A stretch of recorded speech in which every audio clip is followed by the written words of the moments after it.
The NBA 82 game grind is done, and now the real fun begins. The NBA playoffs are here, and DraftKings Sportsbook has you covered as an official sports betting partner of the NBA. Make it a playoff run to remember with DraftKings. Download the DraftKings Sportsbook app and use code FIELDGOAL. That's code FIELDGOAL for new customers to get $200 in bonus bets when you bet just $5. Only on DraftKings. The crown is yours. Gambling problem? Call 1-800-GAMBLER. In New York, call 877-8-HOPE-NY or text HOPE-NY 467-369. In Connecticut, help is available for problem gambling. Call 888-789-7777 or visit ccpg.org. Please play responsibly. On behalf of Boot Hill Casino and Resort in Kansas, 21 and over. Age and eligibility varies by jurisdiction. Void in Ontario. New customers only. Bonus bets expire 168 hours after issuance. For additional terms and responsible gaming resources, see dkng.co/audio.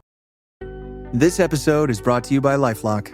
Not everyone is careful with your personal information, which might explain why there's a victim of identity theft every 5 seconds in the U.S. Fortunately, there's LifeLock. LifeLock monitors hundreds of millions of data points a second for threats to your identity. If your identity is stolen, a U.S.-based restoration specialist will fix it, guaranteed, or your money back. Save up to 40% your first year by visiting lifelock.com/podcast.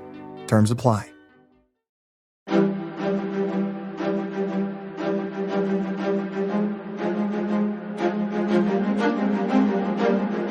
Hello, and thank you for listening to The History of World War II podcast, episode 531, Operation Little Saturn, Part 1.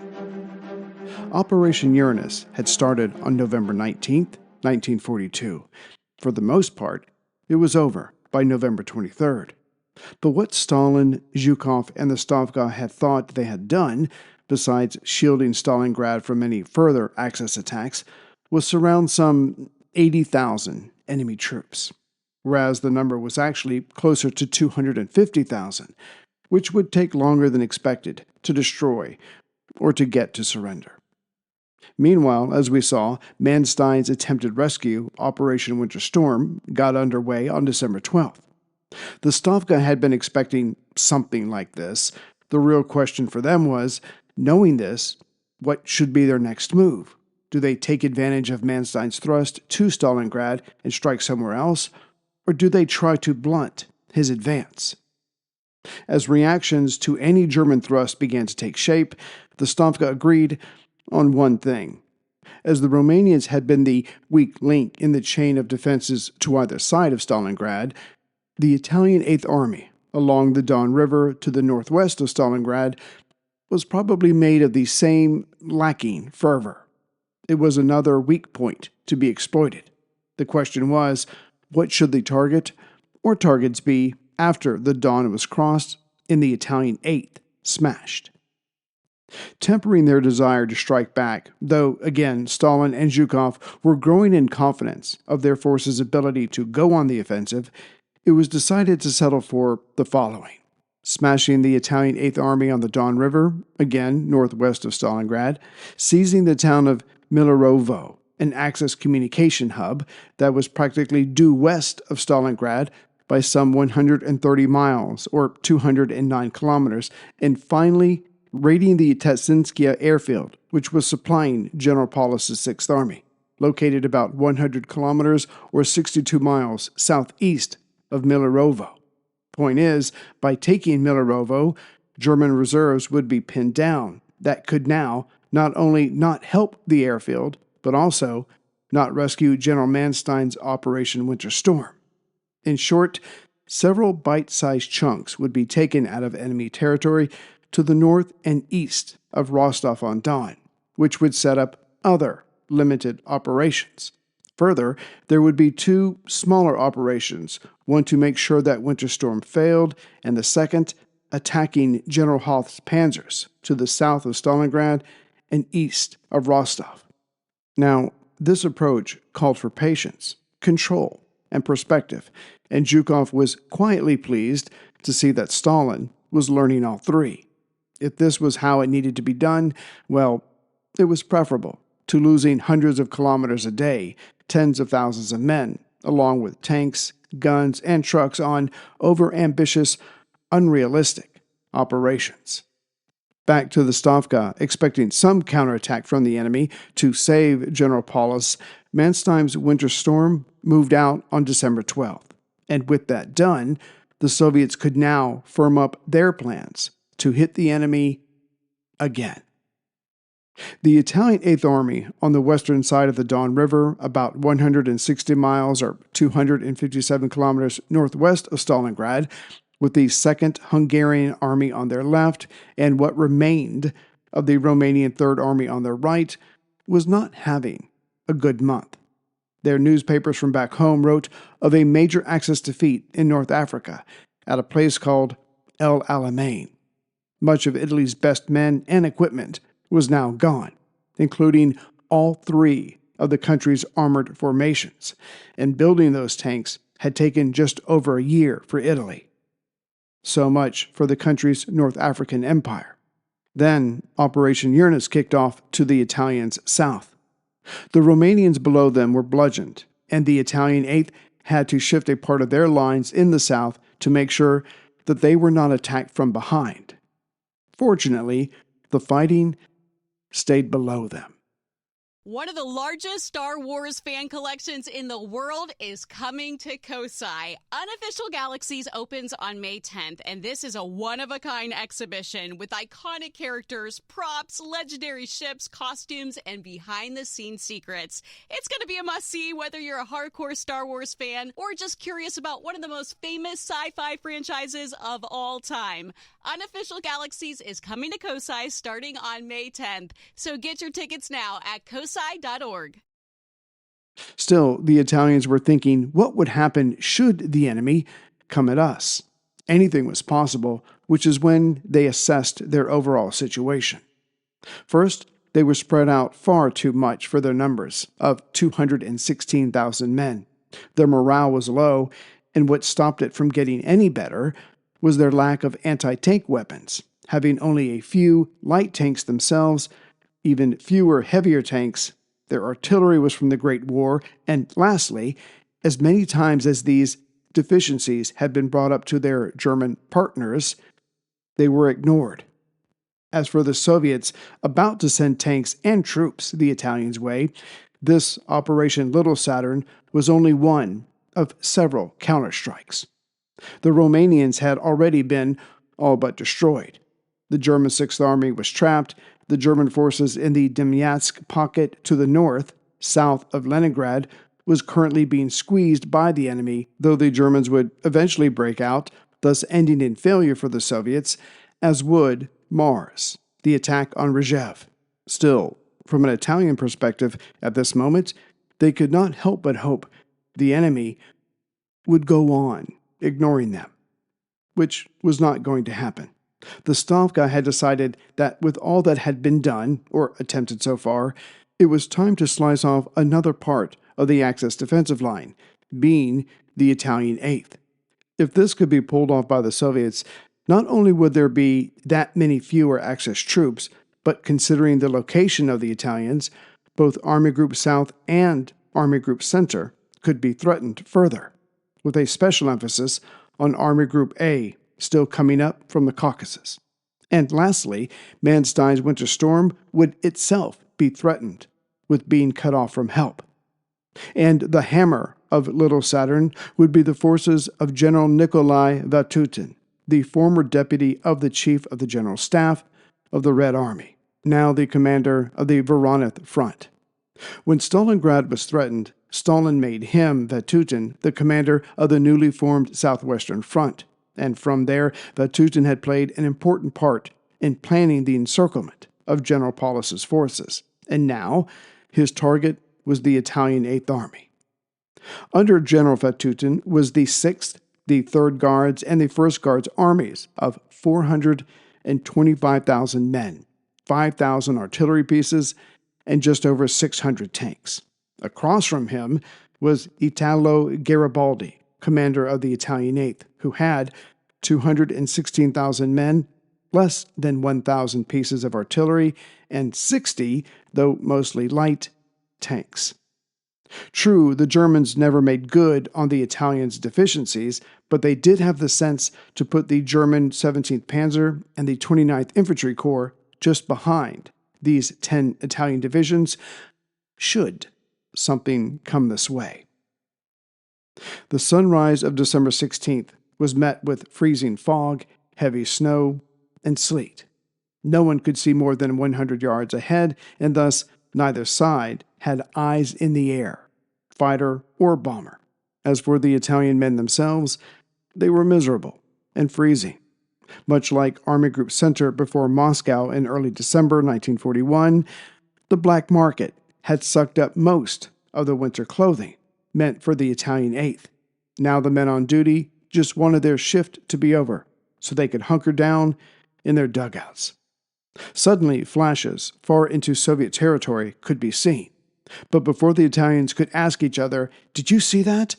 explosions erupted all around them. This soon ramped up to 20,000 rounds per minute landing along the Italian line.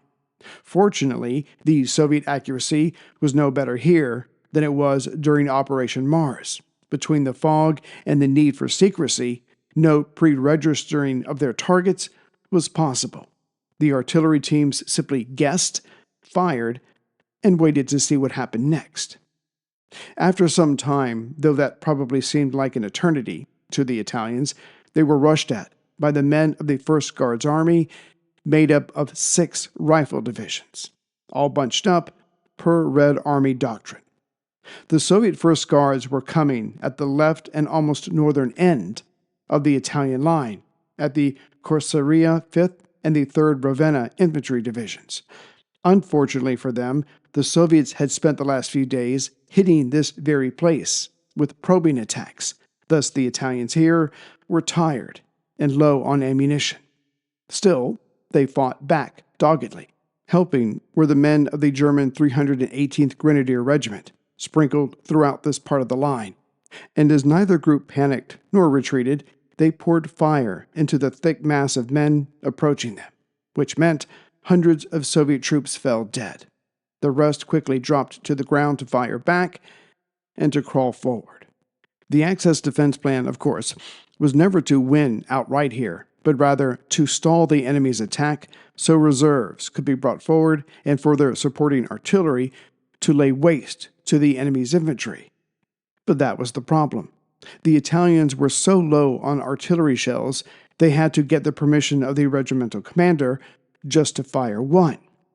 To the immediate right of this section of the Italian line, now under attack as well, was the Pasubio division, but as they were also being pressed, their help was not possible. It was the same for the German Holet detachment, made up of about 35,000 men further south. Their job was to act as a link between the Italian 8th and the Romanian 3rd, even further south. The detachment was currently being attacked itself by General Kunetsov's 3rd Guards Army.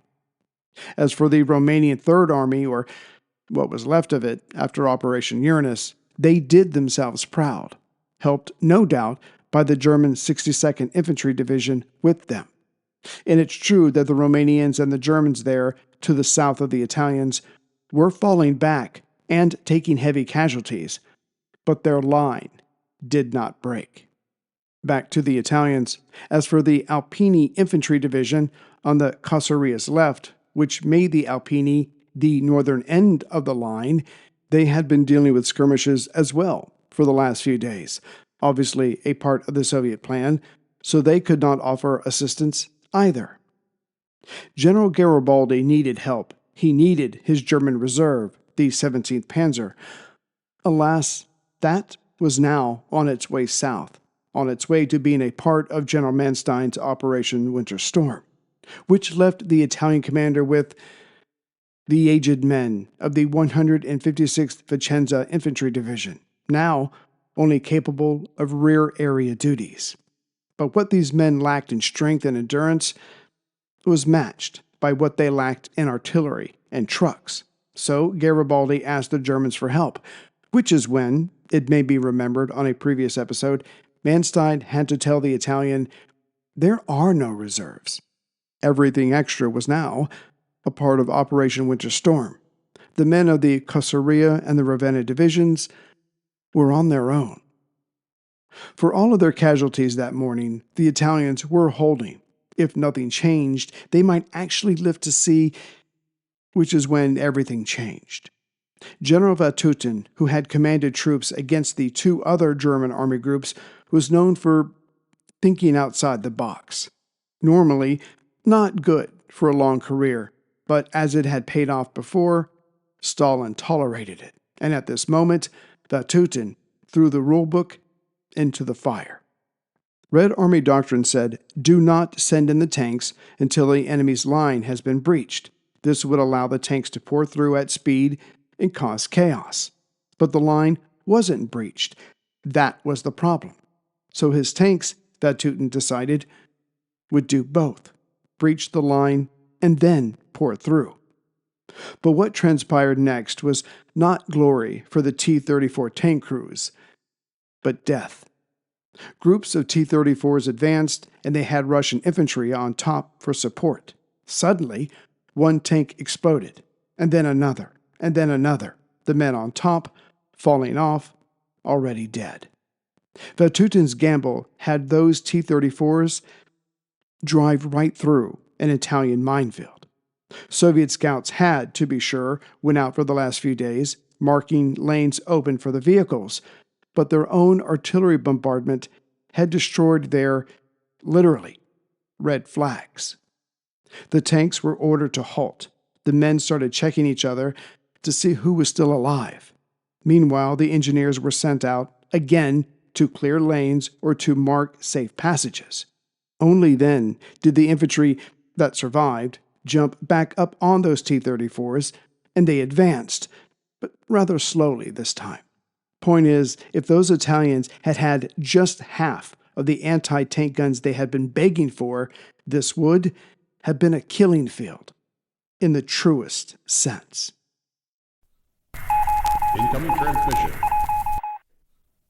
Hello, my name is Matt. And I'm McKinley. We are the father-son team that brings you History Dispatches. History Dispatches is a short daily history show where we talk about topics from all over the world and all throughout history. We talk about people, places, events, and even objects. While anything is fair game, we have a soft spot for the weird, the wacky, and the obscure things you may have never even heard of. Do you have any examples? How about Wojtek, the bear who rose to the rank of corporal in the Polish army? Or the Great Emu War? Or how about the biggest treasure take in the history of piracy?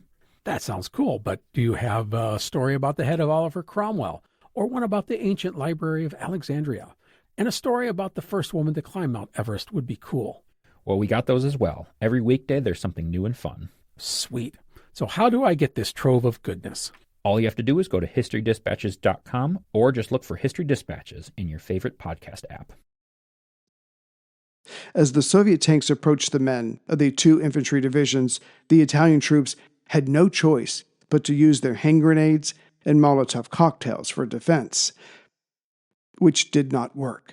Seeing that progress was being made and that panic would probably soon set in for the Italians, Vatutin doubled down by sending in the 18th and 25th Tank Corps, which did the trick. Italian foxholes and other positions were overrun, isolated, eliminated. This thrust left the Alpini Corps on the far left truly cut off, which turned out to be a blessing of sorts. The tanks kept advancing, some to the west, but most turned south, as they had objectives to achieve. But with the Soviet tanks pouring on the speed and their infantry cleaning up bypassed enemy positions, after 3 days of this, the majority of the Italian 8th was either captured or dead. As for the survivors of the Ravenna and Kosaria divisions, they ran north to join the Alpini. The Alpini had it tough, to be sure, but they were still in the fight, as the Soviet forces opposite them were just there to tie them down. Focusing on them would come later, by other forces. For now, Vatutin's tanks were to head south for Milarovo and that airfield. Thus, it was practically over for the 8th as a coherent fighting force. Vatutin's tanks got in their rear, trashed all they could, and then turned around. The 4 Italian divisions just south of the initial breach saw the writing on the wall and started retreating with very little organization. Still, between the thrusts of Vatutin and Konetsov to Vatutin's southeast, the Italian 8th was soon surrounded. By now, it was down to some 130,000 troops, but even of these, only 45,000 would survive to meet up with the Germans at Cherkovo, about 35 miles or 56 kilometers to the west of Milerovo. Of course, the Italians could not know that Milerovo was one of the targets of Little Saturn. Fortunately, they didn't try to meet up there. The Italians' hell in winter, though, was just beginning.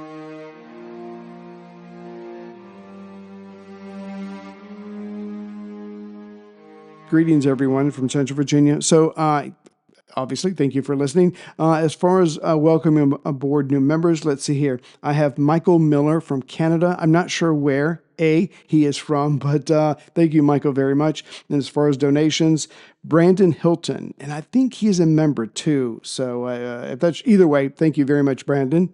So let's see here. So we've got part 1. Now that the Italian 8th is destroyed, we'll focus on what's going on down south, and of course they have to meet these objectives. But the big question, of course, is what's going to happen to Operation Winter Storm now that there's thrusts in their rear. What is Manstein going to do as far as Rostov? So we'll get to that in the next episode, and we'll just watch them deal with the unfolding situation as the Russians continue to not only get stronger, but to get more confident in their abilities. Welcome to True Spies, the podcast that takes you deep inside the greatest secret missions of all time. Suddenly, out of the darkness appeared Bin Laden. You'll meet the people who live life undercover. What do they know? What are their skills? And what would you do in their position? Vengeance felt good. Seeing these people pay for what they'd done felt righteous. True Spies from Spyscape Studios, wherever you get your podcasts.